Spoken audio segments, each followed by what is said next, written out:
আগামী সংসদ নির্বাচনে অংশ না নিলে বিএনপির নিবন্ধন বাতিল হবে এবং সেই ঝুঁকি এড়াতে শেষ পর্যন্ত সব দাবি দাওয়া ভুলে এবার বিএনপি ঠিক নির্বাচনে চলে আসবে। অনেক পর্যবেক্ষক এবং আওয়ামী লীগ নেতৃবৃন্দের এমন ভবিষ্যৎবাণীর মধ্যে গত কয়েকদিন ধরে বিএনপির বিভিন্ন পর্যায়ের নেতারা জানিয়ে দিয়েছেন নিবন্ধনের ভয়ে আগামী নির্বাচনে যোগ দেবেন না তারা। গত কয়েকদিনে বিএনপি নেতৃবৃন্দ পরিষ্কার করেছেন যে দলীয় সরকারের অধীনে, বিশেষ করে শেখ হাসিনার অধীনে কোনো নির্বাচনে যাবে না তাদের দল। দলীয় প্রতীক কাস্তে মশাল ফেলে পরপর দুইবার নৌকা নিয়ে নির্বাচনে অংশ নিয়ে এখনই নিবন্ধন হারানোর ঝুঁকিতে আছে সরকারের দুই শরিক ওয়ার্কার্স পার্টি আর জাসদ। আর গণপ্রতিনিধিত্ব আদেশে অনুমোদিত চূড়ান্ত গঠনতন্ত্র জমা দেওয়ার বিধান থেকে শুরু করে বছর বছর দলের আর্থিক প্রতিবেদন জমা দেওয়ার যেসব বিধান রয়েছে এবং নানা বিধান না মানলে নিবন্ধন বাতিলের যে ক্ষমতা নির্বাচন কমিশনকে দেওয়া হয়েছে, তাতে নিবন্ধন হারানোর বিপদে শুধু বিএনপি নয়, আছে আরো অনেক রাজনৈতিক দলই। এর আগে জামায়াতের গঠনতন্ত্র সংবিধানের সাথে সাংঘর্ষিক এমন অভিযোগে তরিকত ফেডারেশনের এক রিটের প্রেক্ষিতে আদালত 2013 সালে দলটির নিবন্ধন অবৈধ করেছে বটে, কিন্তু দলটির রাজনৈতিক কার্যক্রম চলছে, রায়ের বিরুদ্ধে চলছে আপিল এবং 2012 সালের শেষে জামায়াতে ইসলামী গঠনতন্ত্রে প্রয়োজনীয় পরিবর্তন আনায় আবার নিবন্ধনের আবেদনও করতে পারে বলে মনে করেন অনেক বিশেষজ্ঞ। কাজে নিবন্ধন বাতিলের ঝুঁকি কি বিএনপির আর কারো চেয়ে খুব বেশি? আর বাতিল হলেই তো নিষিদ্ধ বা অবৈধ হয় না কোনো দল। কাজে সেই ঝুঁকিতে নির্বাচনে আসতে বাধ্যই বা হতে হবে কেন বিএনপিকে? এসব প্রশ্নের উত্তর খুঁজতে আজ রাজকাহন স্টুডিওতে আছেন জাসদের একাংশের কার্যকরী সভাপতি মাইনুদ্দিন খান বাদল এমপি, বিএনপির vice chairman advocate Joynul Abedin ও নির্বাচনী পর্যবেক্ষক সংস্থা ব্রতির প্রধান নির্বাহী শারমিন মুর্শিদ। স্বাগত আপনাদের তিনজনকে। মাইনুদ্দিন খান বাদল এমপি, আপনাকে দিয়েই শুরু করি। মানে নিবন্ধন হারানোর ঝুঁকিটা আসলে একটা রাজনৈতিক দলের জন্য কত বড় ঝুঁকি?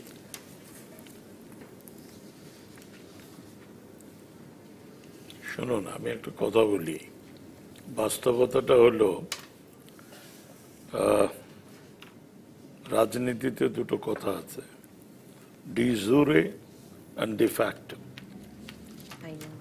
এবং এর পাশাপাশি আরো একটি কথা প্রচলিত, যাহা কিছু আইনসঙ্গত তাহা ন্যায়সঙ্গত নাও হইতে পারে, যাহা ন্যায়সঙ্গত সেটা আপনার কাছে আইনসঙ্গত নাও হতে পারে।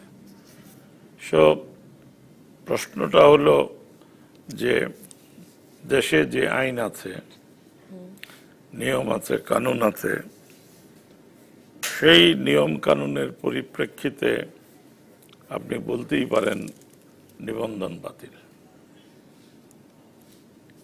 That's a de jure understanding. But de facto reality কি? একটা দল আপনার কাছে খারাপ লাগতে পারে, অনেকের কাছে খারাপ লাগতে পারে, বাট ফ্যাক্ট অফ লাইফ ওই দলটা 35-40% ভোট পায়, পেয়ে এসছে consistently. So the de facto reality is that party remains a party. এবং আইনসঙ্গত যে কথা বলে, ধরুন আমি জানি না, মানে আপনিও তাই বলবেন কিনা যে নিবন্ধনের ভয়ে বিএনপিকে নির্বাচনে আসতে হবে, আওয়ামী লীগ যে কথা বলে যাচ্ছে তা আইনসঙ্গত হলে ন্যায়সঙ্গত হয় আসলে আরো অনেকগুলো দলের নিবন্ধন সাথে সাথে বাতিল করা। ওগুলো আপনাদের পত্র পত্রিকা, হাজারো টেলিভিশন মনের মাধুরী মিশায় অনেক কথা বলতেছে, ওটা 2 পয়সা মূল্য। টেলিভিশনে বলছে না, বিভিন্ন জায়গায়, রীতিমতো দলীয় ফোরামে, জনসভায় দলের সাধারণ সম্পাদক পর্যন্ত বলছে। আমি রিয়েলিটিটা এটাই বুঝি যে বাংলাদেশের বর্তমান যে রাজনৈতিক প্রেক্ষাপট, আমি বিএনপিকে অপছন্দ করতে পারি, but I can't say that is not A party. সুতরাং এই আপনার এই আইনসম্মত ব্যাখ্যা, এই ব্যাখ্যা আমার ব্যাখ্যা না, কিন্তু আমার ব্যাখ্যা বলে যে বিএনপিকে একা একা নিবন্ধন বাতিল করা যায় না। আমি বলছি যে আপনার ব্যাখ্যা বলছি, আমি যে আইনসঙ্গত যে ব্যাখ্যা করা হচ্ছে সেই ব্যাখ্যার পরিপ্রেক্ষিতে আমি একটা কথা বলবো, ব্যাখ্যা এরকম হতেই পারে, সিদ্ধান্ত এরকম হতে পারে, কিন্তু ইন রিয়ালিটি বিএনপি যদি শত বাধার মুখেও যদি তার সামাজিক রাজনৈতিক প্রতিরোধ দাঁড় করাতে পারে, তখন ব্যাখ্যাগুলো এরকম থাকবে না। অ্যাডভোকেট জয়নুল আবেদিন, আমি আপনার কাছে যেতে চাই। মানে নিবন্ধন বাতিলের ঝুঁকি আপনার কাছে কতটা বড় ঝুঁকি? আপনি তো শুনলেনই, বাদল ভাই মেম্বার অফ পার্লামেন্ট, তার বক্তব্য শুনলেন। এই বক্তব্যের পরে কি আমার কিছু বলার আছে? আমি তো মনে করি আমার কিছু বলার নাই। এই কারণে বলার নাই, তার কারণ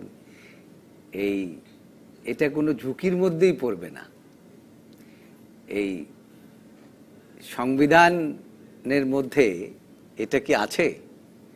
নির্বাচন কমিশনের একটা আইন রয়েছে। তো বাদল ভাই খুব যথার্থই বলেছেন, অনেক সময় আইন সঙ্গত ব্যাপার ন্যায় সঙ্গত হয় না। বৃহৎ একটি রাজনৈতিক দল, যে রাজনৈতিক দল তিনবার নির্বাচনের মাধ্যমে ক্ষমতায় আসছেন, বাদল ভাই বললেন যে 35-40%, আমি পার্সেন্টেজে নাই গেলাম আর কি। সেই রাজনৈতিক দলের নিবন্ধন বাতিলের ঝুঁকি নেবেন কি নেবেন না, এই প্রশ্ন কিন্তু এখনো আসে নাই। এগুলো বলা হচ্ছে রাজনৈতিকভাবে। কেউ কেউ বিভিন্ন দলের থেকে যে বিএনপি যা করেন, মারেন, কাটেন, বাঁধেন, আষ্টে পৃষ্ঠে করেন, নির্বাচন কমিশন যেভাবেই দায়িত্ব পালন করুক না কেন, যা কিছুই করুক না কেন, আর তারা যেভাবেই মনে করুন না কেন, বিএনপিকে আসতেই হবে, তার কারণ তাদের নিবন্ধনের ভয় আছে। কিন্তু আমি ব্যক্তিগতভাবে, এবং আমি একজন বাংলাদেশের আইনজীবী হিসেবে মনে করি, এটা একটা রাজনৈতিক ভয়। আইনের অনেক দিক রয়েছে, সেই দিকগুলো তখন আমরা চিন্তা ভাবনা করব যে সেখানে কি বিএনপির এই কি নিবন্ধন বাতিল হলে বিএনপি কি ধ্বংস হয়ে যাবে, না অন্য কোনো দলেরও কিছু ব্যাপার ট্যাপার আছে, সেটা আমরা তখন। আমি এরপরে আপনাদের সঙ্গে আলোচনা করতে চাই, আপনার সঙ্গে আলোচনা করতে চাই যে আপনাদের জোট সঙ্গী জামায়াতে ইসলামীকে একরকমের কি বেকায়দায় ফেলা গেছে কিনা নিবন্ধন বাতিল করে, সেই প্রসঙ্গে আসবো আপনার সঙ্গে। আর মাইনুদ্দিন খান বাদলকে জিজ্ঞেস করবো যে তাদেরও একটা নিবন্ধন বাতিল, প্রতীক বাতিলের ঝুঁকিতে তারা আছেন। কিন্তু শারমিন মুর্শিদ, আমি আপনাকে জিজ্ঞেস করতে চাই যে নির্বাচনী আইনে, মানে গণপ্রতিনিধিত্ব আদেশের অনেকগুলো অংশ, মানে এই নির্বাচন পরিচালনায় সহায়তা দানকারী অনেকগুলো বিধান তো এখানে আছে। এরকম একটি আইনে আসলে রাজনৈতিক দলের নিবন্ধন বাতিলের বিধান থাকতে হবে কেন? মানে রাজনৈতিক দলকে একটা শাস্তির মুখোমুখি, জবাবদিহিতার মুখোমুখি, এবং কিছু হলেই নিবন্ধন বাতিল, মানে এরকম একটা চরমতান্ত্রিক মানসিকতা কেন এই গণপ্রতিনিধিত্ব? আমার মনে হয় যে এই বর্তমানে যে কথাগুলো হচ্ছে, কথায় কথায় নিবন্ধন বাতিল, এই রেওয়াজটা কিন্তু কখনোই ছিল না।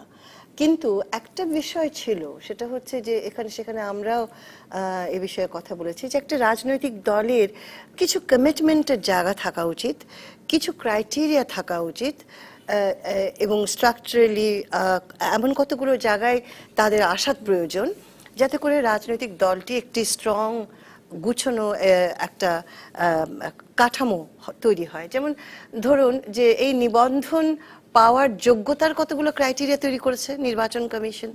বলেছে যে এত সংখ্যক তার কনস্টিটিউয়েন্সি তার গ্রহণযোগ্যতা থাকতে হবে, ইত্যাদি ইত্যাদি। এগুলো নিয়েও তো রাজনৈতিক দলগুলো অনেক প্রশ্ন তুলেছে। ছোট ছোট দলগুলো বলেছে এটা কিভাবে হয়, আমরা তো এটা করতে পারবো না। আরেকটি ক্রাইটেরিয়া আছে যে রাজনৈতিক দলগুলোতে এত সংখ্যক নারীর একটা উপস্থিতি থাকতে হবে, এবং এগুলো কিন্তু প্রথমটার ব্যাপারে যেমন অনেক ডিবেট আছে, দ্বিতীয়টির ব্যাপারে আমি তো মনে করি একটা নৈতিক জায়গা আছে। অর্থাৎ নির্বাচন কমিশন একটা নৈতিক জায়গার থেকেই মনে করেছে যে একটি রাজনৈতিক দলের ভেতরে কতগুলো সুষ্ঠু গণতান্ত্রিক নীতি থাকা উচিত, নৈতিকতা থাকা উচিত।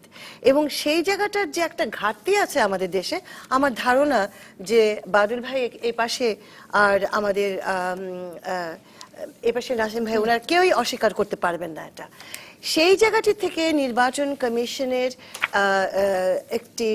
একটি ভূমিকা আমরা দেখেছিলাম।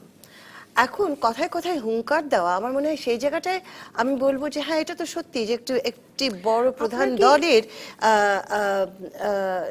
যদি আমরা মনে করি যে সেই ক্রাইটেরিয়াগুলো ফুলফিলড হচ্ছে না, আমরা কিন্তু যদি গভীরে দেখি কোন দলই সেই ক্রাইটেরিয়াগুলো ফুলফিল করছে না, কোন দলই না। মানে স্বয়ং সকল পর্যায়ে সরাসরি সরকারি নির্বাচনের- দলও সেই ক্রাইটেরিয়া গুলো ফুলফিল করছে না, তাহলে বাতিল শুধু একটি দলের কথা কেন বছর আসছে? বছর আর্থিক এক প্রতিবেদন নম্বর, দিতে হবে, সকল পর্যায়ে নির্বাচিত নেতৃত্ব থাকতে হবে। রাইট। এবং দ্বিতীয় জিনিস হচ্ছে যে তাহলে কি এই হুঙ্কারটা কিসের বা এই আলোচনাটা কিসের? এটা কিন্তু আমি সম্পূর্ণ একমত, এটা একটা পলিটিক্যাল গেম, এটা হচ্ছে ডিমোরালাইজ করা, এটা হচ্ছে মানসিকভাবে দুর্বল করা একজন আরেকজনকে। এবং সকলেই মনে করছে আমার তো 2 বছরের মাথায় গিয়ে একটা যুদ্ধে নামতে হবে, এটা হচ্ছে সেই প্রস্তুতকারী একটা পরিবেশ যে হ্যাঁ একটা যুদ্ধ যুদ্ধ ভাব, এই করলে সেই হবে।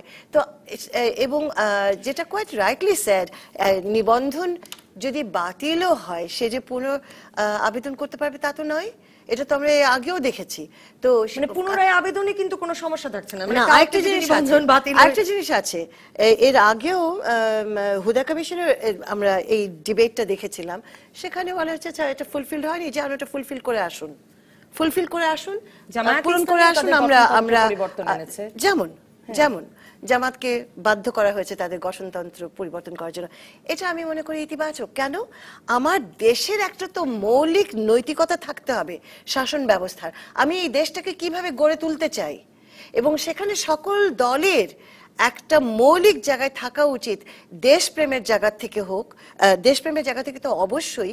এবং তারা যদি নিজেকে গণতান্ত্রিক মানে দল বলে মনে করে, নিশ্চয়ই তাদের নৈতিকতার একটা মূল জায়গা থাকতে হবে, সেই জায়গাটির থেকে, সেই মূল্যবোধের জায়গা আমার থেকে। আপনার এই জায়গাটায় কোনো আপত্তি আছে কিনা যে ধরুন আইন করে কি আসলে রাজনৈতিক দলের সংস্কার করা যায়, আইন করে কি দেশের রাজনীতির চেহারা পরিবর্তন করা যায়? 1972 সালের গণপ্রতিনিধিত্ব আদেশে 2009 মানে আমরা জানি যে 1/11 সরকারের সময় আবার এটা ভীষণভাবে আলোচনায় আসে। এবং এরকম অনেক এই যে মানে এর মধ্যে একটা সমস্যা দেখেন কিনা, এই যে নিবন্ধন বাতিল করে ফেলা রাজনৈতিক দলের বিভিন্ন আইন রাখা, এটা কি স্বাভাবিক একটা রাজনৈতিক প্রক্রিয়ার অংশ হতে পারে এরকম একটি আইন? আমি কোনো উত্তর না দিয়ে জি, আমি ইতিহাসের একটা কোটেশন বলি, তার থেকে জনগণ যা বুঝার বুঝে যাবে। ফরাসি বিপ্লবের সময় বক্তব্য ছিল আপনি আপনার সামর্থ্য দিয়ে, শক্তি দিয়ে দেশ শাসন করিতে পারিলে ভালো, কিন্তু জনগণ যদি ঐক্যবদ্ধ হইয়া আপনার সিংহাসন আটলান্টিক মহাসাগরে ফেলিয়া দেয় তাহা আরো ভালো। প্রশ্নটি হলো যেটা, সেটা হলো যে আইন তো আপনি করতেই পারেন, আইন করতে পারেন, আইনের কোনো ইয়ে নাই, শি ইজ ভেরি রাইট। আইনগুলো প্রধানত করতে চাওয়া হচ্ছে যে মানে একটা প্রসেস, রাজনৈতিক দলগুলোকে একটা জবাবদিহিতার মুখে একটা রাখা। প্রসেস, মানে একটা প্রসেসে নিয়ে আসা। উন্নত গণতান্ত্রিক দেশগুলোতে প্রসেস নাই তা নয়, আছে। সো সেই অর্থে এটা যে কোনো একটা অন্যায় কাজ তা না, কিন্তু সবশেষে আপনার মাথায় রাখতে হবে politics will be determined by politics, not by anything else. আপনার এই বিষয়ে কোনো বক্তব্য আছে যে মানে যে কোনো উপায়ে মানে পলিটিক্স সেটাই ডিটারমাইন্ড হতে যাচ্ছে বলে আওয়ামী লীগ নেতৃবৃন্দ বলে আসছেন যে যে কোনো উপায়ে যত কথাই বলুক বিএনপিকে, যেটা অ্যাডভোকেট জয়নুল আবেদিনও বলল, বিএনপিকে আগামী নির্বাচনে যেতেই হবে। পরিস্থিতি কি আসলে সেরকম? আমি বলছি যে বিএনপিকে আগামী নির্বাচনে যেতেই হবে, এটার পাল্টা প্রশ্নটা যদি আপনি কেন করেন, যেতেই হবে? কেন যেতে হবে? হ্যাঁ, আমি সেটারই উত্তর পাই না। আমি বলছি যে সেইখানেই আপনি আসেন। এইভাবে যারা বলছেন তারা তো আত্মঘাতী আর্গুমেন্ট দিচ্ছেন। আত্মঘাতী আর্গুমেন্টটা কি? বিএনপিকে কেন আসতে হবে?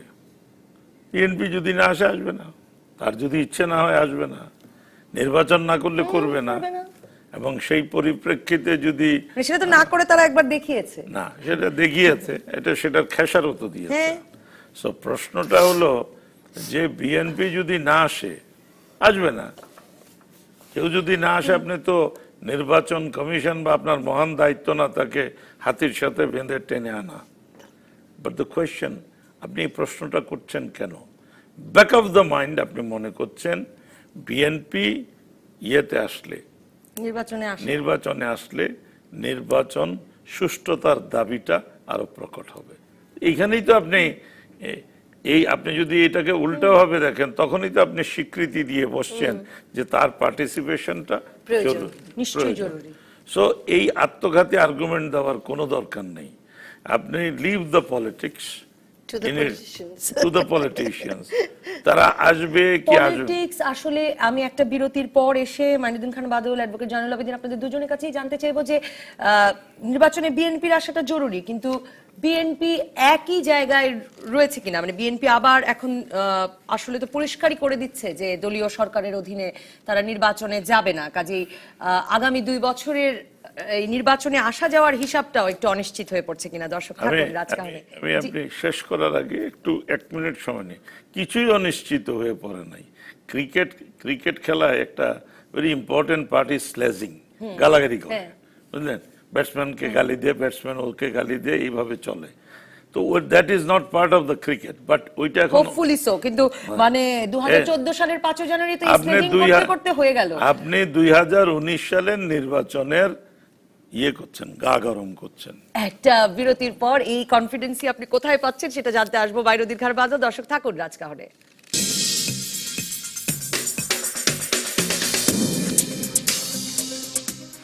ফিরে এলাম রাজকাহনে। মাইনুদ্দিন খান বাদল, আপনাকে প্রশ্ন করতে চাই যে আপনারা সরকারের শরিক দল, আপনাদের দলেরও আমি বলছিলাম যেটা, মানে এটা একটু দর্শককে জানানোর জন্য আলোচনা করতে চাই যে পরপর 2 বার আপনারা যেহেতু নৌকা নিয়ে নির্বাচন করেছেন, এরকম একটি রিটও হয়েছিল যে জাসদের মশাল এবং ওয়ার্কার্স পার্টির কাস্তে কেন তাদেরই থাকবে এবং তাদেরও কেন নিবন্ধন বাতিল হবে না। তার মানে এই যে মানে সরকার কি এটা বুঝছে, মানে ক্ষমতাসীন দল কি বুঝতে পারছে যে নিবন্ধন বাতিলের ঝুঁকি শুধু বিএনপির নয়, যে কথা বিএনপির অনেক নেতা এখন বলতে শুরু করেছেন, মানে কাজে এই নিবন্ধন বাতিলের কার্ডটা আসলে কতদূর খেলতে পারবেন তারা? আমি আবারও কথাটা, আমি তো এটার জবাব দিয়েছি আপনাকে আগে। আমি জাসদ ওয়ার্কার্স পার্টির প্রশ্নটা বলি। জাসদ ওয়ার্কার্স পার্টির প্রশ্নটা আমরা 2 বারই আমরা যখন বলেছি আমরা নৌকা নিয়ে করব, নির্বাচন করব, কারণ নৌকাটাকে আমরা জোটের প্রতীক হিসেবে ধরে নিয়েছি। We have to apply for this to the election commission.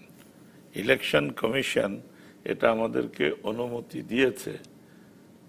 অনুমতি দেওয়ার পরে আমরা আপনাদের নোটিফাই করা আছে, আমাদের নোটিফাই করা আছে। আর আপনি বলছেন স্লেজিং চলছে এখন। আমি আরেকটা জিনিস বলি, আর জাসদের একাংশ, মানে যেটা বলছেন, যাই হোক, একাংশ আপনাদের এই ব্যাপার সমস্ত গণতান্ত্রিক অধিকার আছে, এই একাংশে না হলে আবার তথ্যমন্ত্রীকে কি বলবো বলেন? তথ্যমন্ত্রীর সময়তেই এই অনুষ্ঠান হচ্ছে। আমাদের এই একাংশের সাধারণ সম্পাদক কিন্তু নৌকা নিয়ে নির্বাচন করেননি, তিনি মশাল নিয়ে নির্বাচন করে বিজয়ী হয়েছেন।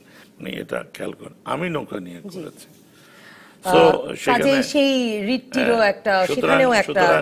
সুতরাং ব্যক্তি মঈনুদ্দিন খানের গলা কাটতে চান কাটতে পারেন, ইনুর সাহেবের গলাও কাটবে, আমারটাও কাটবে, কিন্তু এক অংশের সাধারণ সম্পাদক নিশ্চয়ই আদালতে এগুলো আলোচিত হবে। কিন্তু আমি যেই জিনিসটা থেকে আমি অল্প কথায়, ক্ষমতাসীন দল কত দূর এই কার্ড খেলতে পারবে বলে ভাবছেন? আমি খুব অল্প কথায় শেষ করে আমি ইনাদের কথা শুনতে চাই। আর ট্রেজারি বেঞ্চকে জায়গা কম দেবেন, মানে সময় কম দেবেন, that is better for democracy. আমি যেটা বলতে চাই যে এখন যেসব হচ্ছে, এই হওয়াটাকেও আমি সাধারণভাবে নেব। আপনি স্লেজিং বলছেন না, স্লেজিং নেই, এই যে এখন যে সমস্ত মার্সলিঙ্গিং হচ্ছে বাজে, এটা কেন নেব সেটা আমি বলি, যাতে জনগণ বুঝতে পারে সে কথাটা বলি। ধরুন রানী এলিজাবেথের সাথে গুলিস্তানে ভিক্ষা করে যে ভিখারিনী, তার মূলত কি পার্থক্য আছে? হাজার পার্থক্য আছে, হাজার রকম পার্থক্য আছে, লক্ষ পার্থক্য বের করতে পারবেন। But if I come up with a pertinent question, রানী এলিজাবেথ একজন মহিলা, আমার এই গুলিস্তানে যিনি ভিখারিনী তিনিও মহিলা, তার মধ্যে আপনি can you deny me? So প্রশ্নটা হলো, অনেক উন্নত দেশের অনেক গণতন্ত্র রানী এলিজাবেথের মতো, আমার গণতন্ত্র গুলিস্তানের ভিখারিনীর মতো, বোথ আর ডেমোক্রেসি। এটার সাথে আরো একটি জিনিস খেয়াল করতে হবে, democracy is not a system only, it is a culture too. এই কালচারটাই হলো ইম্পর্টেন্ট। এই কালচারটা আপনার রক্তে চলে যাবে, আপনার রক্তের ইনগ্রেডিয়েন্টস হিসেবে ব্যবহৃত হবে। আমরা তো এখনো ডেমোক্রেটিক কালচারে কথা বলতে শিখি। কিন্তু আপনি ট্রেজারি বেঞ্চের দায়িত্ব নিয়ে কোনো মন্তব্য করতে রাজি হলেন না। মানে আপনাকে আমি জিজ্ঞেস করেছিলাম যে ক্ষমতাসীন দল কত দূর এই কার্ড খেলতে চায় বা খেলবে বলে বারবার এই কথা তুলছে। আমি আবারও বলছি, ক্ষমতাসীন দল 2019-এর মানে বেসিক্যালি 2018 নির্বাচনের দিকে এগোচ্ছে, ফুল ফ্লেজেড প্রিপারেশন নিচ্ছেন, ফুল স্টিমে গাড়ি ছেড়ে দিয়েছে এবং ক্ষমতাসীন দল কনফিডেন্টলি মনে করে যে নির্বাচনটিকে তারা ভালো করবে এবং সেখানে বিএনপিও আসবে। আমি আসবো আপনার সেখানে কাছে। বিএনপি আসবে সেটা পরের প্রশ্ন। আমি যে বিএনপি ছাড়া নির্বাচন ভালো হবে কি করে? না, তারা ভালো করবে, আমি ভালো হবে শব্দ ভালো করবে। বিএনপির ইনক্লুসিভ যে নির্বাচনের কথা, মানে যেটা বলা হয় যে বিএনপি আসার কথা, আমি যদি if I can read Sheikh Hasina, if I can read,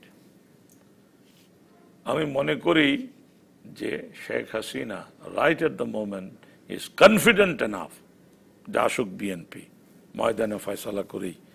ময়দানে তো আপনারাও প্রস্তুত হচ্ছেন। অ্যাডভোকেট জয়নুল আবেদিন, সংবাদ মাধ্যমের খবর আজকে প্রথম আলোর প্রধান শিরোনামই এটা যে নির্বাচনে আসবার জন্য বিএনপি পুরোদমে প্রস্তুত হচ্ছে, কিন্তু আপনারা এখন আবার এই আমরা নির্বাচনে নিরপেক্ষ সহায়ক সরকার মানে খালেদা জিয়া তত্ত্বাবধায়ক সরকার সংজ্ঞা থেকে কয়েকটি নাম বদলের পর অনেকেই যেরকম ভাবছিলেন যে তিনি হয়তো সংবিধানের মধ্যে কোনো একটি সমাধানের পথে কথা ভাবছেন, গত কয়েকদিনে বিএনপি নেতৃবৃন্দের কথায় আবার পরিষ্কার হচ্ছে যে আসলে দলীয় সরকারের অধীনে শেখ হাসিনার অধীনে নির্বাচনে যাবেন না, বারবার সেটা বলছেন। এগুলো কি মাঠ গরমের কথা? সেটা জানতে চাইবো। আর প্রস্তুতি চলছে দলের ভেতর। বাস্তবিক পক্ষে বিএনপি একটি নির্বাচনমুখী দল, নির্বাচনে যাওয়াই তাদের লক্ষ্য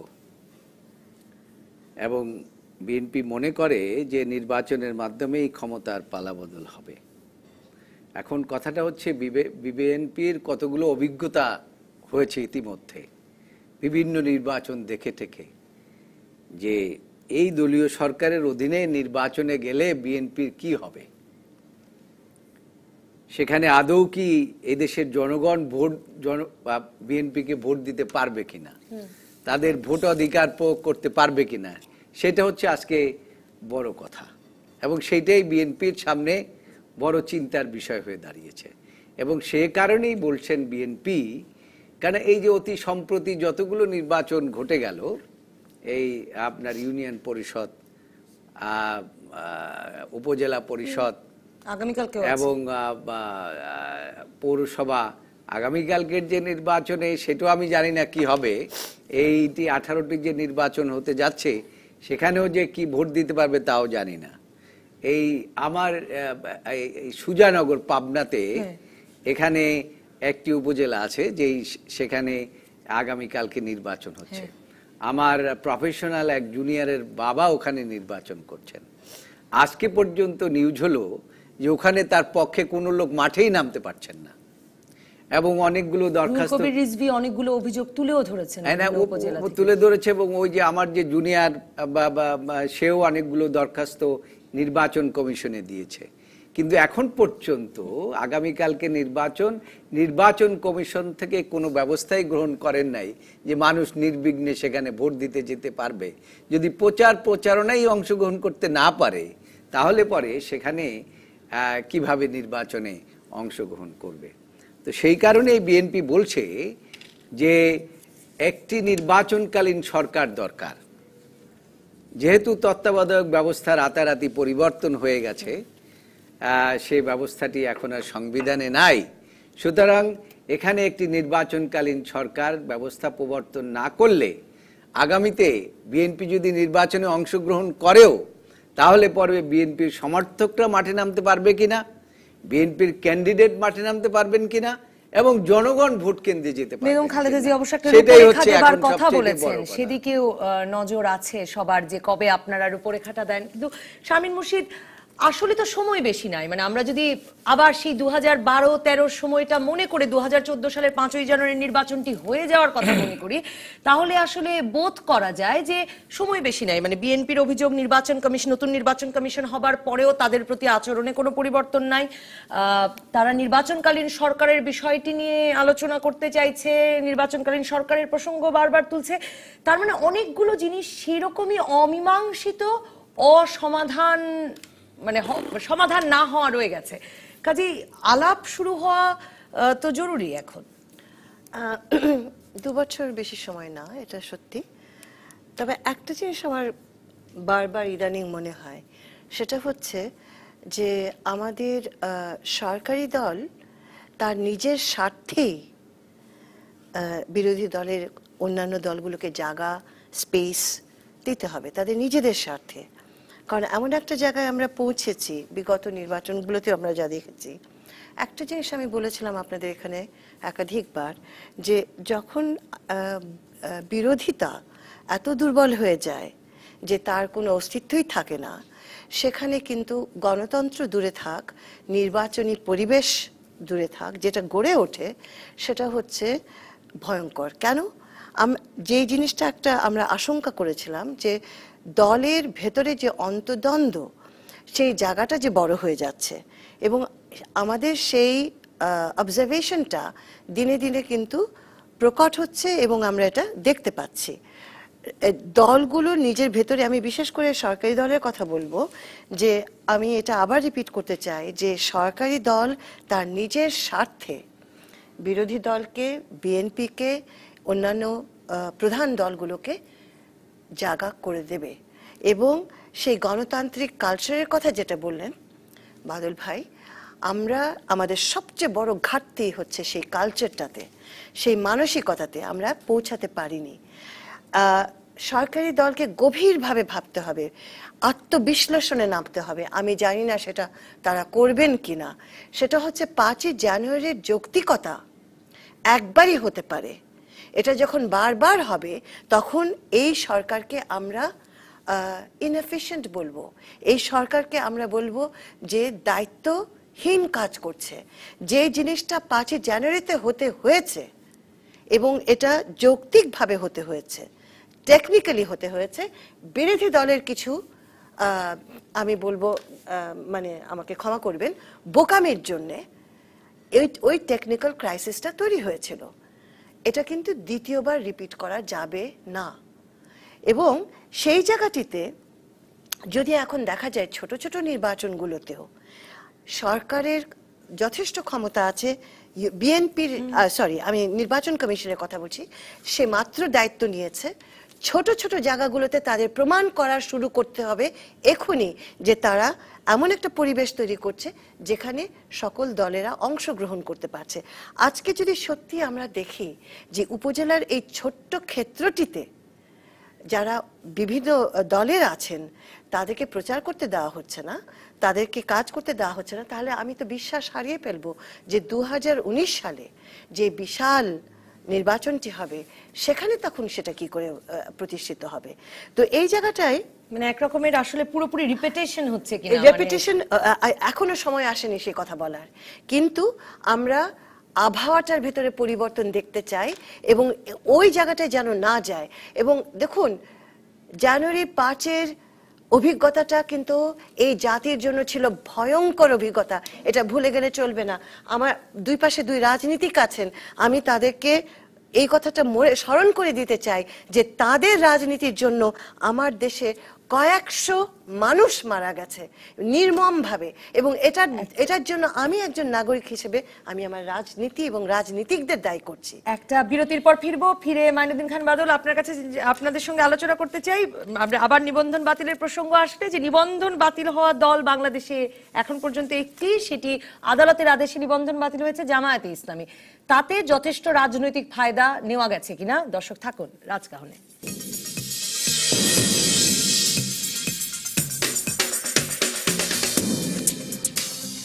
ফিরে এলাম রাজকাহনে। মাইনুদ্দিন খান বাদল এমপি, জামায়াত ইসলামী একমাত্র মানে জানাশোনার মধ্যে নিবন্ধন বাতিল হওয়া দল। আদালতের আদেশে এর নিবন্ধন বাতিল হয়েছে কারণ সংবিধানের সাথে সাংঘর্ষিক ছিল, যে গঠনতন্ত্রের উপর ভিত্তি করে নির্বাচন কমিশন তাকে নিবন্ধন দিয়েছিল।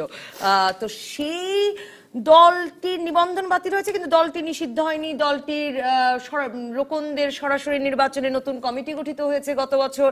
মানে দলটি আছে, দলটি 20 দলেও আছে বিএনপির।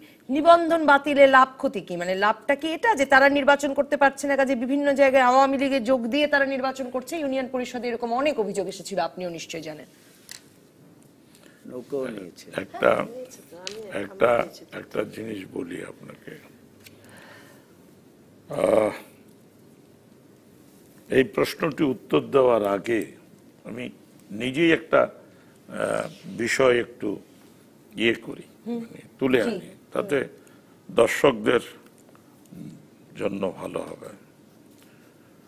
আমাদের পলিটিক্সে মানে ডেমোক্রেটিক কান্ট্রিগুলোতে ঠিক ওই যে ল্যাঙ্গুয়েজে বিতর্ক করে, আমরা এরকম করি না। এ নিয়ে একটা কমন অভিযোগ আছে বিদেশিদেরও।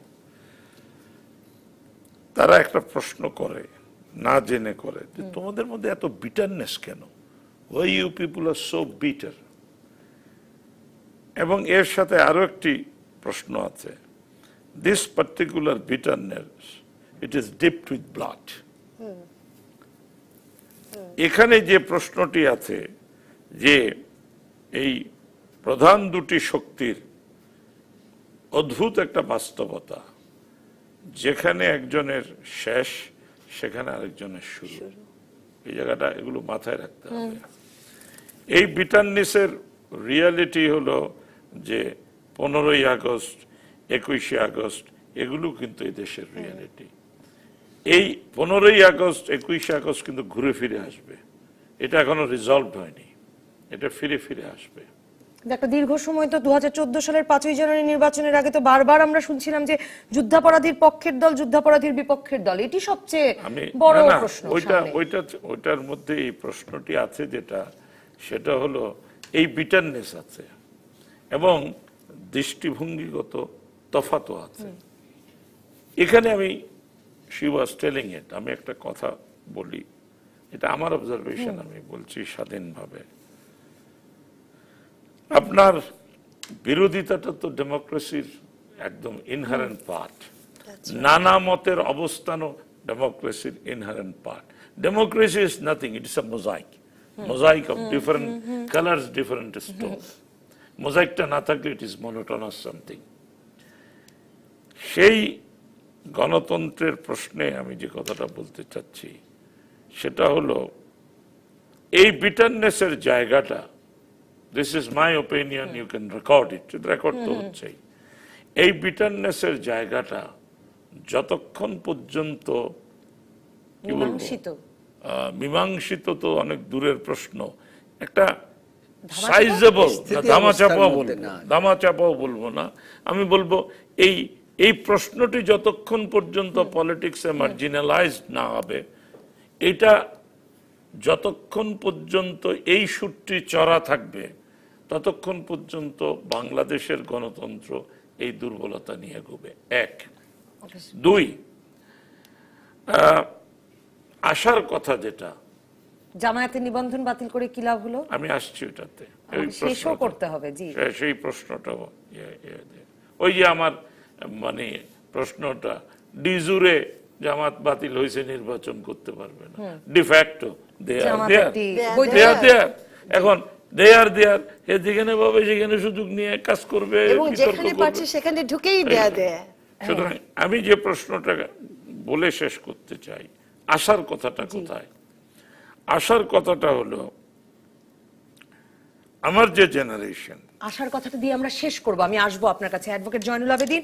জামায়াতে ইসলামীর নিবন্ধন বাতিল হয়েছে, জামায়াতে ইসলামী আপনাদের জোটে আছে এবং এক সক্রিয়ভাবে আছে। আমরা নির্বাচন কমিশন নিয়ে আলোচনার সময়ও আমরা দেখেছি যে বিএনপি 20 দলীয় জোটের সঙ্গে বিশেষভাবে জামায়াতে ইসলামীকে সবগুলো মানে শরিক দলের সঙ্গে মত বিনিময় করেই সিদ্ধান্ত নিয়েছে।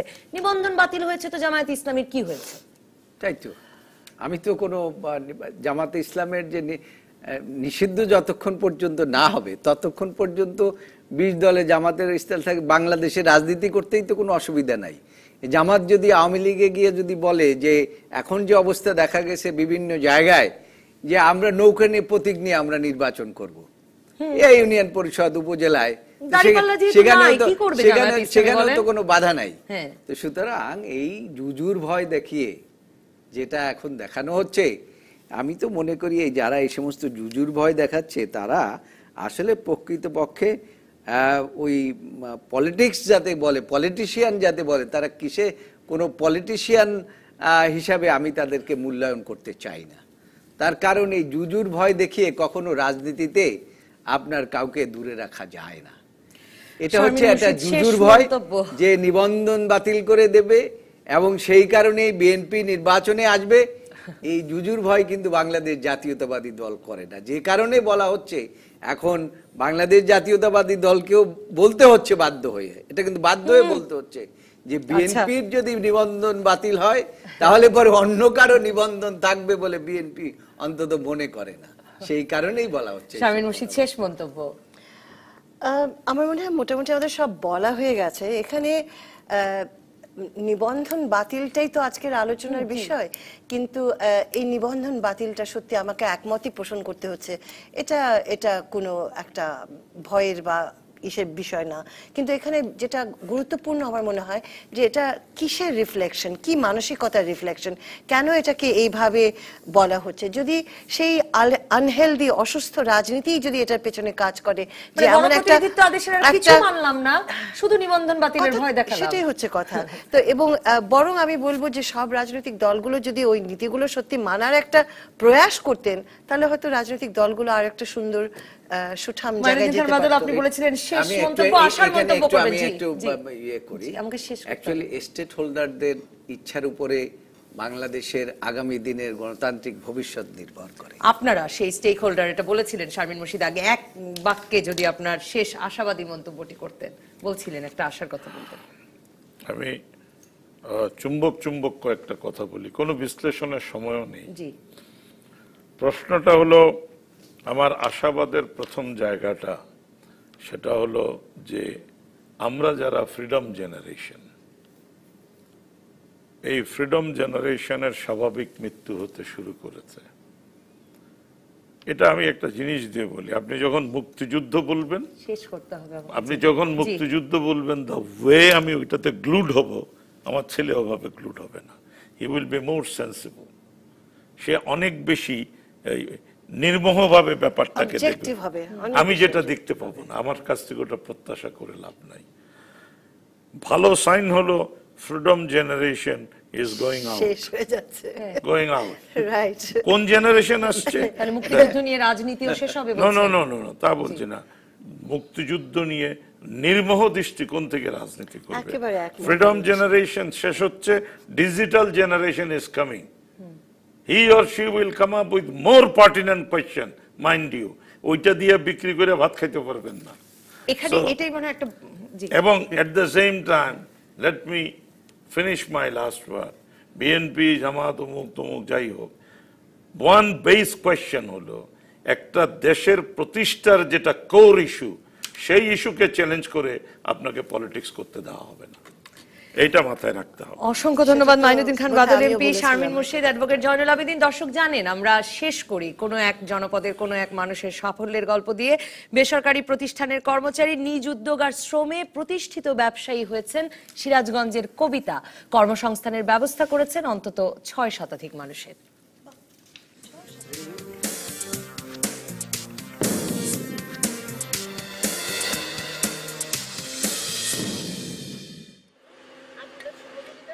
কাজ করতেন ঢাকার একটি বেসরকারি প্রতিষ্ঠানে। 2004 সালে ফিরে আসেন সিরাজগঞ্জের উল্লাপাড়ায়। তখন থেকেই বিভিন্ন সামাজিক ব্যবসায় নিজেকে নিয়োজিত করে আজ প্রতিষ্ঠিত ব্যবসায়ী রিবলি ইসলাম কবিতা।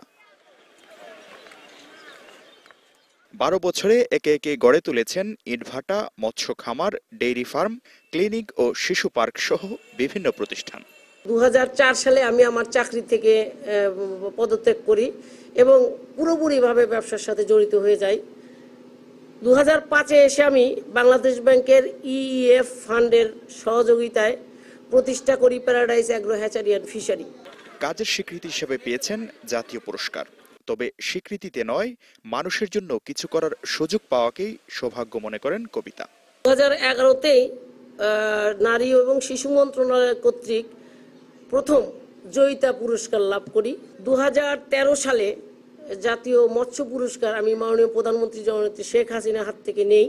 একটি লক্ষ্য, মহিলাদেরকে যাতে উল্লাপাড়াতে আমি একটি অনন্য দৃষ্টান্ত দেখাতে পারি যে আমার উল্লাপাড়ার মহিলারা অর্থনৈতিক ক্ষেত্রে এবং কর্মদক্ষতায় সারা বাংলাদেশের ভিতরে এগিয়ে আছে।